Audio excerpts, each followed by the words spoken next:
De la naissance d'un enfant au transfert d'un patrimoine, chaque situation est unique et mérite d'être bien vulgarisée par des conseillers dans le domaine. Voici la chronique des bonsconseils.com avec Éric Veilleux et Bernard Paquette, conseillers en sécurité financière chez Des Bons Conseils Incorporés. C'est toujours un plaisir les lundis à 8h15 de jaser avec les bons conseils. Éric Veilleux qui est avec nous aujourd'hui. On va parler de finances, d'argent. On va certainement apprendre des choses comme à l'habitude. Salut Éric! Bonjour, bonjour. Ça va bien? Passer une belle fin de semaine? Absolument. Ça l'a passé très, très rapidement.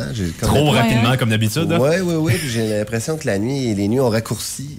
C'est vrai, ça? Oui. Ouais. Il manque de soleil le matin, puis on commence à s'en sentir, on dirait. Là. Quand tu réveilles les enfants, il faut t'allumer la lumière, faire les lunchs, là, ça veut dire que l'automne est en train de se placer comme il faut. Ça va être encore pire en hiver. Oui, c'est sûr. Là, on s'en va vers Mais ça. il y a du beau temps la fin de semaine. Oh, on part de là, il y a eu du soleil, on en a profité. Exactement. J'imagine qu'en fin de semaine, tu as réfléchi à ce dont tu allais nous parler aujourd'hui. Entre autres, on va jaser d'assurance, mais tu sais, les petites clauses cachées, les petites affaires qu'on pense pas où on peut aller rechercher peut-être un peu d'argent.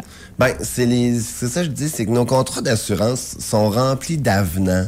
Un avenant, dans le fond, c'est que tu as une protection de base. Mettons, je me suis pris 100 000 $ d'assurance dans une police qu'on appelle temporaire 20 ans. Un temporaire, c'est comme si tu te louais une police d'assurance. Pas à toi, tu finiras pas de la payer. Puis au bout de 20 ans, mettons, tu payais 16 $ par mois pour un temporaire 20 ans. Dans 20 ans, ta police, elle va te coûter peut-être 45 $ par mois pour la garder encore un autre 20 ans. Dans le fond, c'est un peu comme quand tu vas aller acheter un téléphone, mais au lieu de le prendre puis qu'au bout de ton contrat,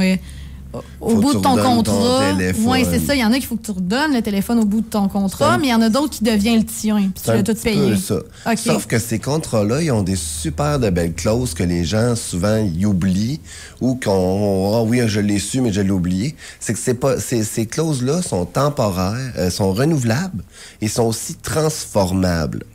Ça veut dire que tu es certain que même si moi, comme je dis tout le temps, si t'as poussé un bras dans le front, t'as eu 3 cancers, 2 sida, 5 diabètes, la compagnie est obligée de te réassurer. Okay. C'est contractuel au contrat quand t'as un temporaire à moins que t'aies des temporaires, il y a des temporaires vraiment spéciaux qu'au bout de 20 ans, ça s'annule, mais c'est très, très rare. Okay. Quand on va dans ces produits-là, c'est des gens qui étaient déjà maganés au départ avant qu'on les assure, là, qu'on n'a pas pu acheter leur santé quand ils étaient plus jeunes ou qui avaient des problèmes particuliers. Okay, fait que mettons que moi, là, je veux dire, je suis en très bonne santé, je m'en vais m'acheter une assurance temporaire, mais que dans une quinzaine d'années, je sais pas, moi, j'ai un gros problème de dos, puis il faut que je me fasse opérer souvent, puis j'ai souvent des affaires. Je serais quand même, renouveler. Que ce contrat-là, il est renouvelable, il est à toi. Okay. Contractuellement, il est à toi. Mais il y a aussi la transformation. Puis c'est là-dedans que je veux que les gens valident. Parce que plus qu'on vieillit, évidemment, plus que l'assurance va coûter cher. Mm-hmm. Il y a un certain paradigme qui dit plus que tu vas vieillir, moins que tu vas avoir besoin d'assurance. Ouais. Je l'ai pas tant vu dans ma clientèle, les gens qui disent « Hey, finalement, j'en ai plus besoin de mon 400 000 d'assurance-vie. » là. Tu veux le garder, normalement. Idéalement. Mais tu peux le transformer dans une police permanente. Transformer, ça veut dire que, mettons, au bout de 15 ans, tu dirais, Éric, là, c'est ça, avec tous mes problèmes de santé, ça va vraiment pas bien. Mais je veux pas la perdre, mon assurance, puis je veux qu'elle arrête de monter dans le temps, parce que je sais très bien que rendu à 79 ans, j'aurais plus les moyens de me la payer, là. Ça va coûter tellement cher. Fait qu'aujourd'hui, je prends la décision que je la gèle. Je la gèle dans le temps. Fait que là, tu peux dire, bon, mais ce qui coûtait 16 $ par mois va peut-être en coûter 90. Mais tu te garantis que ce 100 000 d'assurance-là, il va être à toi pour le restant de tes jours. Tu sais, t'obliges la compagnie, tant que tu les payes, à te faire un chèque à ton décès. OK. Fait que dans le fond, mettons que je suis jeune, je prends une temporaire. Oui. Je pourrais plus tard, quand j'ai un peu plus de moyens, justement, la changer pour quelque chose qui est permanent, même si ça va me coûter plus cher par mois. Simplement parce que... Absolument. Puis présentement, on sait que les marchés boursiers, c'est pas sexy. Ça va, tu sais, ça plante. Il existe des produits d'assurance que les gens vont dire, moi, je vais commencer à investir de l'argent dans un contrat d'assurance. Puis là, j'avais du temporaire, je suis pas assurable, mais moi, j'aurais aimé ça pouvoir faire ça pour mon entreprise. J'aurais aimé ça pouvoir commencer à mettre de l'argent dans un contrat d'assurance qui va donner de quoi, qui va me donner du capital que je vais pouvoir réemprunter sur mes valeurs de rachat plus tard. ben, des fois, les gens sont pas assurables ou genre, ils le possèdent puis ils n'ont pas fait le move encore. Ben, tu peux faire ton switch dans une police permanente, commencer à mettre de l'investissement dedans. Puis ce qu'on appelle des polices avec participation, il y en a plein de sortes de permanents. Là, si je les énumère tout un matin, c'est sûr que je vais vous endormir sur le coin de la table. Il en existe avec de la participation. Ça veut dire que tu participes aux revenus de l'entreprise. OK. C'est que tu payes un montant d'argent X. La compagnie va dire, ben nous autres, dans notre compte de participation, puis là, ça implique plein de choses, les comptes de participation. Là. Ça implique l'immobilier de l'entreprise, tout l'argent qu'ils ont investi, ça peut être tous les revenus qu'ils font. Il y a un compte qui se crée qui s'appelle un compte de participation. Ben eux autres te donnent un montant de leur participation à chaque année dans ton contrat d'assurance. Fait que dans le fond, c'est une police d'assurance, mais avec des redevances. Oui, exactement. Puis un coup que tu as acquis une participation, mettons que, je sais pas, dans tes valeurs de rachat, tu es rendu à 25 000 de valeurs de rachat, la bourse plante de 30 % dans une nuit. Une participation, c'est acquis. C'est comme ce qui se passe en ce moment, quasiment, des fois. C'est acquis, exactement. Ça veut dire que même si les marchés descendent, ton argent est acquis dans ta participation, ça peut pas baisser. Fait que j'ai beaucoup de gens présentement qui sont contents d'avoir de la participante parce que c'est un deuxième véhicule de placement. Évidemment, on va commencer par nos CELI, nos REER, mais quand on a fini de loader ça, ben là, qu'est-ce qu'il nous reste pour cacher de l'argent? Parce que le gain que tu fais est non imposable tant que tu le sors pas. Fait que c'est comme si tu déguisais ton argent. Fait que si ça monte, ben tu te ramasses avec cette participation-là qui t'appartient. Donc, c'est un véhicule de placement, mais les gens peuvent pas toujours en profiter parce qu'ils n'ont pas l'assurabilité. Aussi, dans les contrats qu'on a, j'allais dans les avenants tantôt, là, j'ai comme bifurqué. Ben, il y a la garantie d'assurabilité souvent qui est au contrat. Ça dit, bon, ben, tu peux te rassurer d'un 50 000 sans question de santé. Ça, il faut le valider. Il faut tout valider nos contrats. Puis c'est bon de les ouvrir une fois par année. C'est surtout là-dessus que je voulais arriver un matin. Puis si vous l'ouvrez puis vous comprenez pas... Ben d'après moi, là, parce que, tu sais, ça fait plusieurs chroniques qu'on a ensemble. Là, je commence à comprendre ce genre d'affaires-là.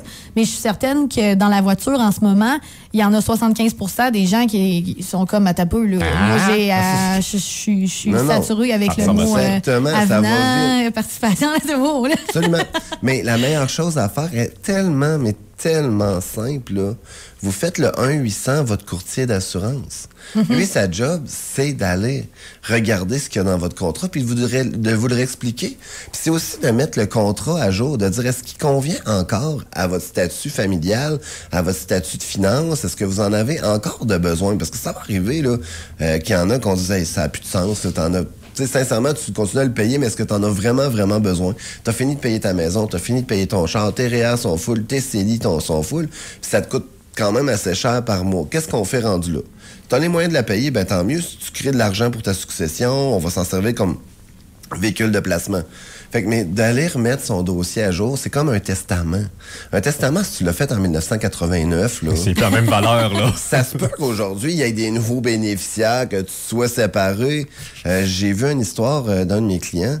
La madame était divorcée de son mari depuis peut-être 15 ou 20 ans, même si c'est pas plus que ça. Mais le testament avait jamais été fait. Elle est décédée du jour au lendemain. Ah, ouais. Décédée du jour au lendemain, la madame, puis... C'était encore l'ex-mari qui était bénéficiaire, c'était pas ses enfants. Y a-t-il quelque chose qui peut être fait pour ça? J'imagine que ça a été réglé à l'amiable. Lui a dit, moi, je vais renoncer. Mais il était pas obligé de renoncer. Là. Il aurait pu hériter de tout, dans le fond. Fait que, le testament, là, il est tellement important. Puis on le dit souvent. Puis regardez vos bénéficiaires. Tu sais, vous avez fait votre contrat d'assurance en temporaire, il 18 ans. Puis vous avez pas revu votre courtier, ça allait bien. Veux-tu qu'on soit... Non, tout est beau. D'un coup, on se rend compte que c'était encore votre grand-mère, la bénéficiaire, mais vous êtes rendu à 2 enfants. Avec une conjointe. Ouais. Mais ça l'existe. Fait que de réviser ce qu'on peut faire avec nos contrats, d'aller voir les petits trésors qui se cachent dans nos contrats, fait qu'en même temps, on peut réviser nos bénéficiaires, on peut réviser le besoin. Fait qu'on peut commencer par la base, à voir si tout est en bonne et due forme. Puis ensuite, on peut y aller avec des trucs plus spécifiques, comme y aller avec une participation dans la compagnie d'assurance, transformation, quelque chose comme ça. Parce que quoi qui est important à savoir, c'est que les temporaires, ils ont aussi des deadlines. Tu peux pas renouveler un temporaire à vie, à part certaines compagnies qui, à tel âge, vont dire c'est beau, ça va être ça le prix jusqu'à, mettons, 100 ans. Mais souvent, après 72 ans, ben, tu peux plus transformer ta police. Fait qu'un jour, elle va juste s'éliminer. Tu pourras plus rien faire avec, tu vas payer toute ta vie, tu vas l'avoir loué, mais il n'y aura jamais rien au décès. Fait que les gens qui nous écoutent ce matin, là, à 68, 69 ans, qui ont du temporaire dans le contrat, là, allumez une lumière, là. Allez voir ce que vous voulez garder, là. C'est très, très, très important. Puis évidemment, si vous pouvez le faire à 59 ans ou le 69, ben vous allez sauver des milliers de dollars pour la même protection. Parce que la compagnie calcule que plus que tu es avancé en âge, plus que tu devrais décéder rapidement. Ouais. On est plus logique mais que c'est ça, ça. mais... présentement, les taux d'intérêt montent. Ça fait que les gens qui ont du temporaire, ça va pouvoir tranquillement pas vite être intéressant de regarder le permanent. Parce que les compagnies d'assurance, ces dernières années, le permanent avait beaucoup monté parce que on avait des taux d'intérêt qui étaient à terre. Fait qu'ils achetaient des obligations qui valaient pratiquement rien. Fait que pour arriver puis dire qu'ils faisaient leurs frais, puis être capable de dire que la police allait faire ses frais, il fallait qu'ils augmentent les prix, mais tranquillement pas vite. Le permanent, on va voir qu'il va se mettre à descendre avec les taux d'intérêt, là. OK. C'est presque sûr qu'il va y avoir des contrats qui vont s'ajuster prochainement. Parce que les compagnies vont faire plus d'argent, ces contrats, juste à cause des intérêts. C'est un domaine qui est très complexe. Oui. Ça tente pas à tout le monde d'ouvrir son contrat d'assurance pour checker les clauses. Absolument pas.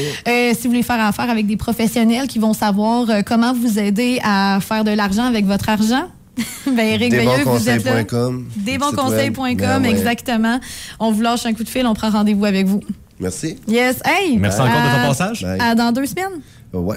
Salut!